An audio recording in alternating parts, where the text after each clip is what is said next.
From pre-checked boxes to hidden fees, the tricks of the trade have grown so sophisticated and so commonplace that there is a name for it: dark patterns. You are not broke because you do not make enough money. You are broke because somewhere between your paycheck arriving and your rent being due, dozens of small financial decisions are draining your account before you even notice they happen. Here is a number that should bother you. The average American spends $219 per month on subscription services.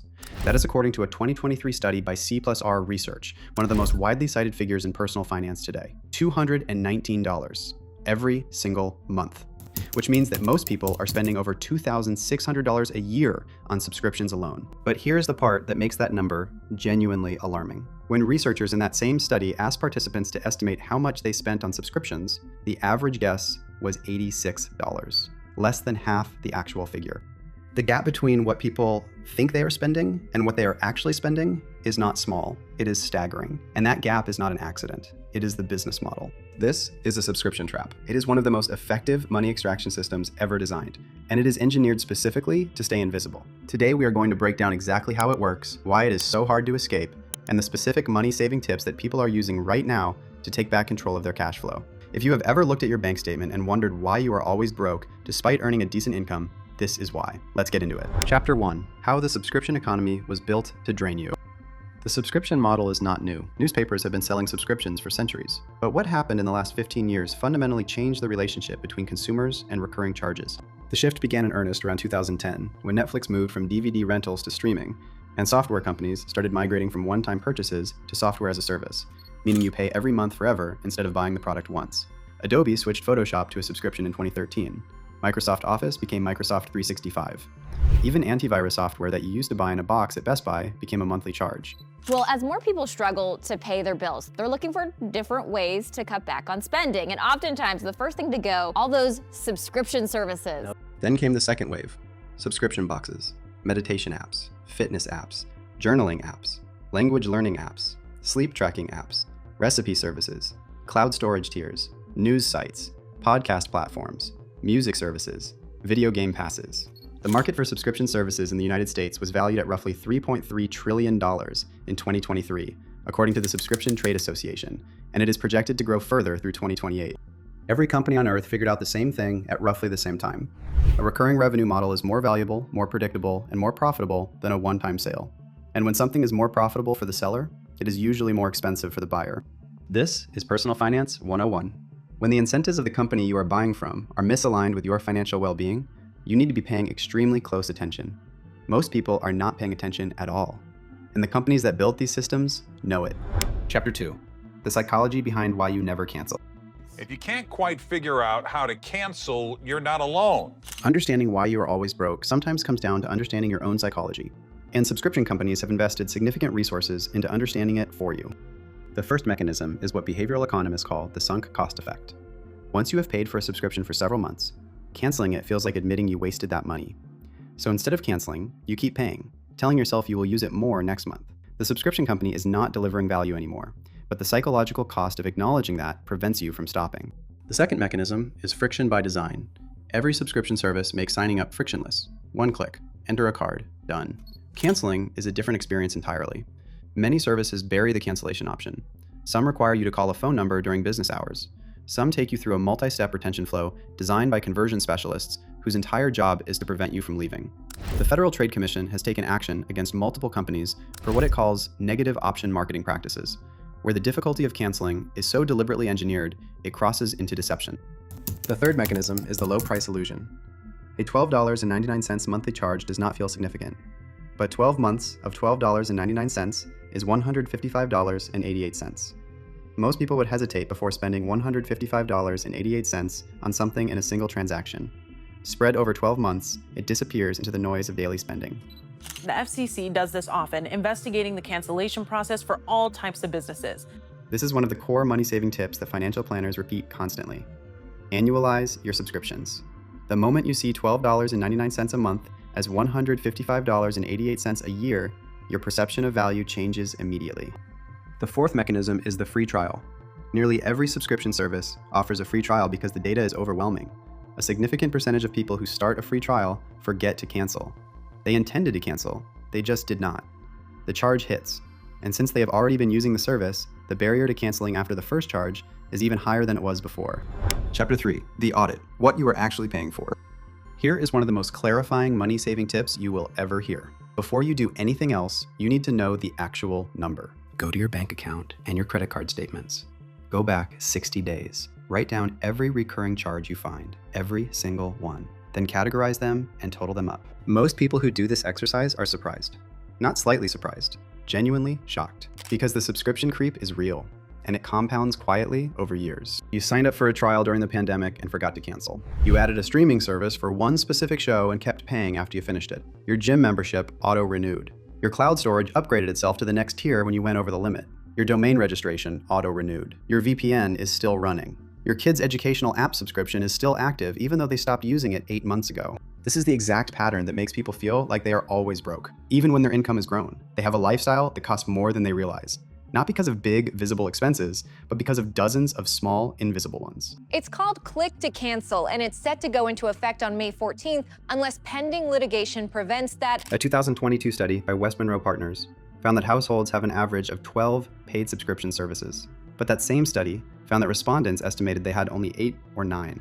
3 or 4 subscriptions per household are essentially invisible to the people paying for them. The audit is not optional. It is the foundation of every effective personal finance strategy. You cannot manage money you are not tracking. Chapter 4, the sharing economy hack most people ignore. Once you have your full subscription list, the next move before you start canceling is to identify which subscriptions allow shared or family plans. Because this is one of the most underused money-saving tips in personal finance, and the math is significant. Netflix's standard plan runs $15.49 per month. The family plan runs $22.99 per month and allows 4 screens. If you split the family plan between 4 people, each person pays $5.75 per month instead of $15.49. That is a 63% reduction in cost for the same service. Spotify Premium is $10.99 per month per person. The family plan is $16.99 per month for up to 6 accounts.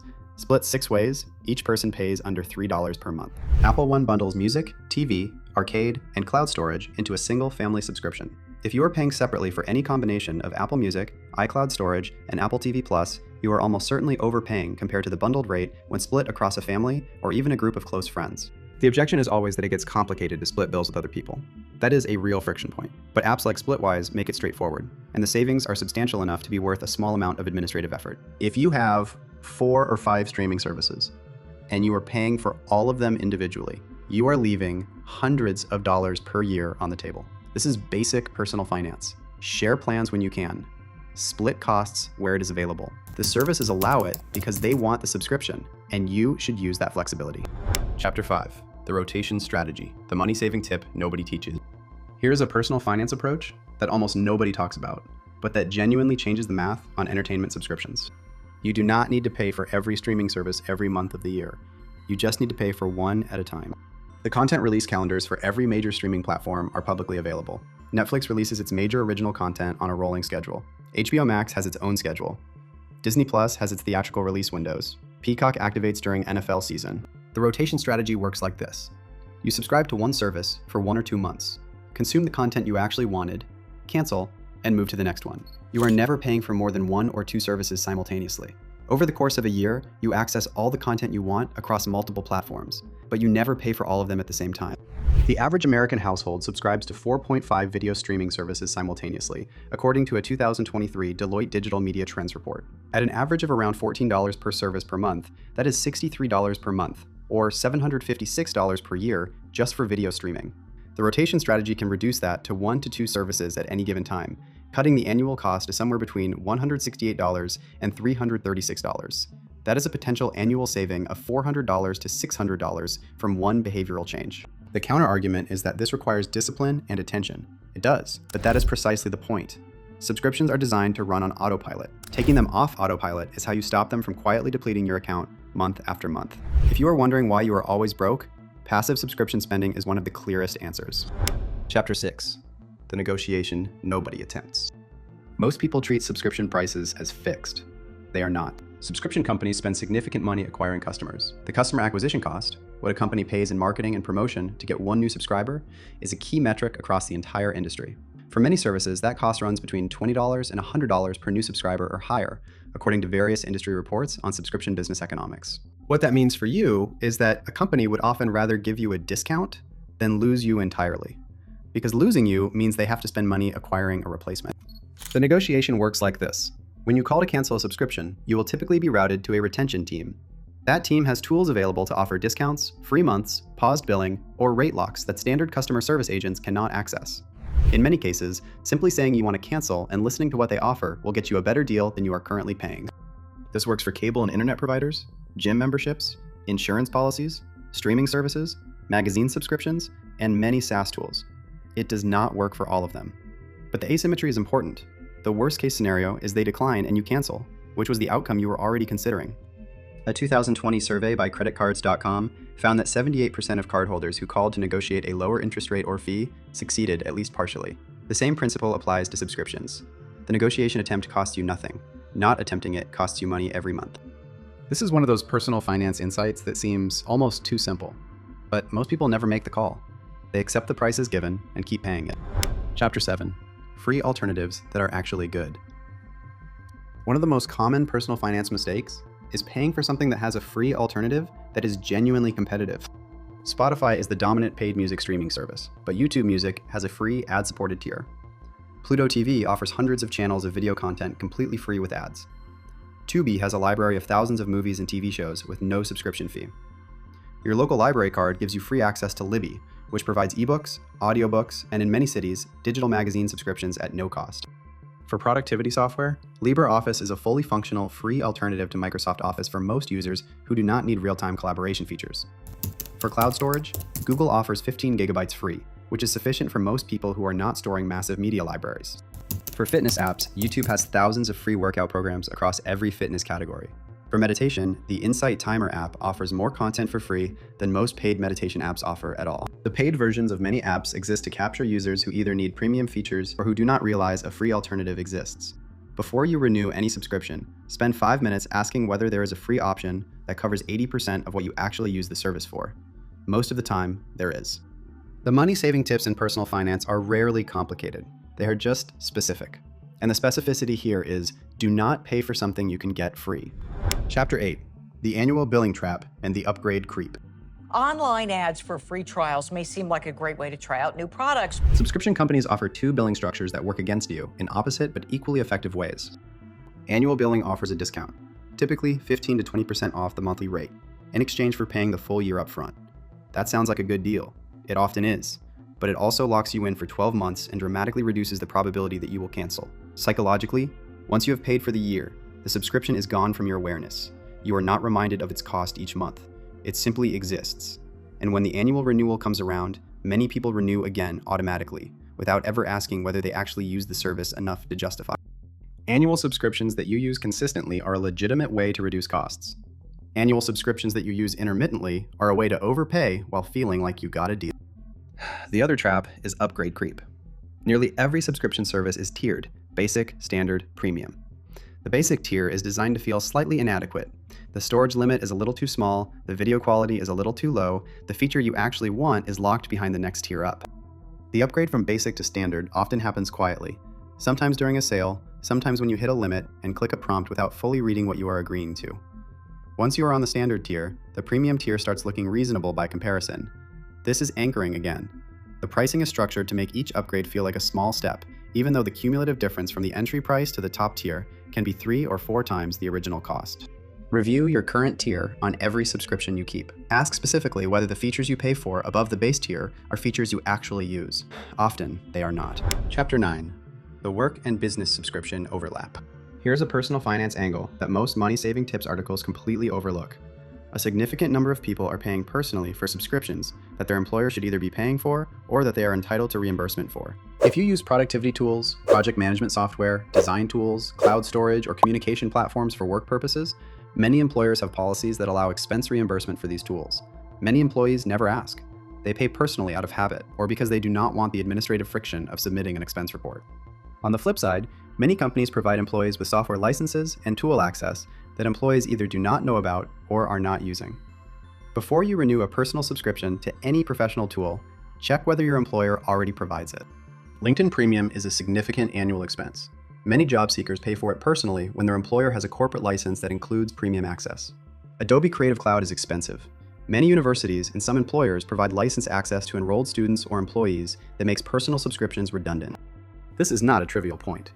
Professional software subscriptions are among the most expensive subscription categories in personal finance budgets. A single design tool subscription can run $50 to $80 per month. A project management tool with multiple users can run even higher. The overlap between what you pay for personally and what you are entitled to professionally is worth a detailed investigation. It costs you nothing to ask your HR department or your manager what software licenses the company holds. The answer might eliminate several $100s a year in personal subscription expenses immediately. Chapter 10.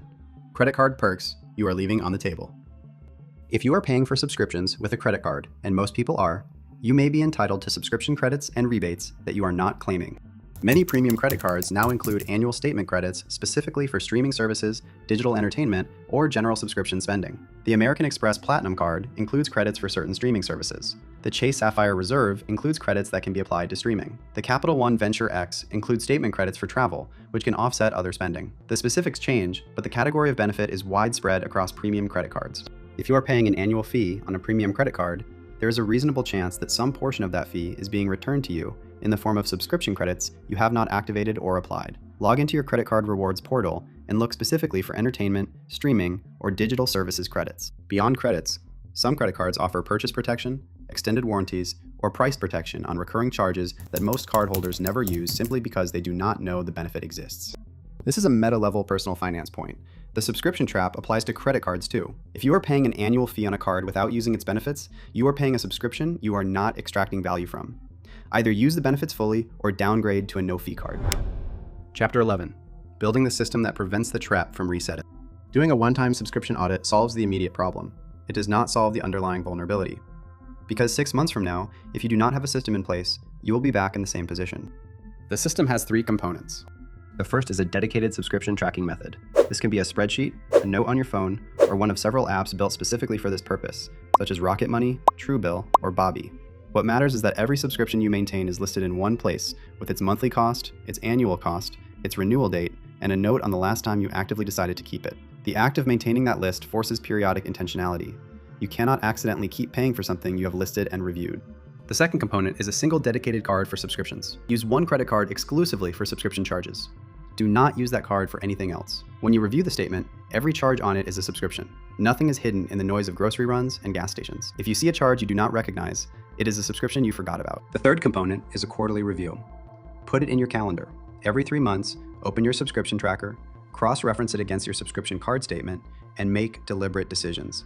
Keep, pause, or cancel. It takes less than 30 minutes. Over the course of a year, that 2 hours of attention can be worth hundreds of dollars in recovered cash flow. Personal finance is not complicated in its principles. It is hard to execute consistently. Systems replace willpower. Set up the system once and let it do the work. Chapter 12. What the subscription trap reveals about the broader money problem. Before you do, consumers are being warned by the federal government to be on red alert with a rise in subscription traps. The subscription trap is a symptom of a bigger pattern that explains why so many people feel like they are always broke, regardless of how much their income grows. Lifestyle inflation is the documented tendency for spending to rise in proportion to income. When you get a raise, your standard of living adjusts upward. The streaming services that felt like a treat become a baseline expectation. The gym membership you added when you were earning more becomes part of the fixed monthly budget. The software tools, the delivery subscriptions, the premium tiers, they accumulate alongside income growth, rather than being added intentionally and selectively. The result is that income can double over a decade while net savings barely move. Because every income increase was absorbed by expanded recurring spending before it ever reached savings or investments. This is the structural reason why income alone does not solve the why am I always broke problem. The question is not how much comes in, it is how much stays. The subscription economy has accelerated this pattern because it converts discretionary spending into what feels like fixed expenses. When you pay once for something, it feels like a choice. When you pay every month automatically, it becomes part of the landscape. It stops feeling optional, even when it is. That psychological shift from discretionary to fixed is extraordinarily valuable for the company charging you and extraordinarily expensive for you. The personal finance insight here is not that subscriptions are inherently bad. Some of them deliver enormous value. The insight is that the default setting of the subscription economy is extraction. The default setting of your financial life should be intentionality. Right now, for most people, those two defaults are in direct conflict, and the subscription economy is winning. Chapter 13. The deeper system. Who really profits from your passive spending? There is a reason every consumer-facing technology company on Earth has migrated towards subscriptions, and it has nothing to do with it being better for consumers. Subscription revenue is valued at a premium by financial markets compared to one-time sales revenue. A company that earns $100 million in recurring subscription revenue is worth significantly more to investors than a company that earns $100 million in one-time product sales. The predictability, the retention rates, and the customer lifetime value metrics all translate to higher valuations. That means CEOs and CFOs of every consumer company face constant structural pressure from their boards and shareholders to convert whatever business model they have into a subscription model, not because consumers prefer it, because Wall Street values it more. The result is that you are now being asked to subscribe to things that previously had no subscription component. Car manufacturers are testing subscription fees for heated seats. Printer manufacturers charge monthly fees for ink. Gym equipment brands charge monthly fees to access the software that makes their equipment functional. Video game companies charge subscription fees for games they already sold you access to. The subscription creep is not slowing down, it is accelerating. This is not a call to distrust every company or refuse every subscription. It is a call to understand the incentive structure you are operating inside. The companies designing these pricing models are extraordinarily sophisticated. They have conversion rate data, churn data, behavioral research, and teams of product managers whose sole function is to maximize the revenue they extract from each subscriber. You are not fighting individual bad actors. You are navigating a system that was engineered at scale to work against your financial interests. The only effective response is equal intentionality on your side, which is why the personal finance framework of auditing, tracking, rotating, and reviewing is not a suggestion. It is a necessity. Closing reflection. Here is where this becomes real. Right now, before you open another app or close this window, I want you to do one thing. Open your bank account or your most used credit card statement and find every recurring charge from the last 60 days. Write them down, total them up. If that number surprises you, you now know exactly why your money-saving tips are not working. The leak is not in the big purchases. It is in the automatic ones. A few questions worth sitting with. When was the last time you deliberately decided to keep each subscription you are currently paying for? How many services are you paying for simultaneously that you could rotate through one at a time? Are there any tools on your personal card that your employer could or should be covering? If this video helped you understand something about your own spending that you had not fully seen before, do one more thing. Drop a comment below and tell me which subscription you are canceling first. I genuinely want to know. And if this kind of personal finance breakdown is useful to you, subscribe to this channel, because this is what we do here. We take the systems that are quietly working against your financial well-being, we break them down completely, and we give you the tools to take back control. The subscription trap works because most people never stop to look at it directly. You just looked. Now act on it.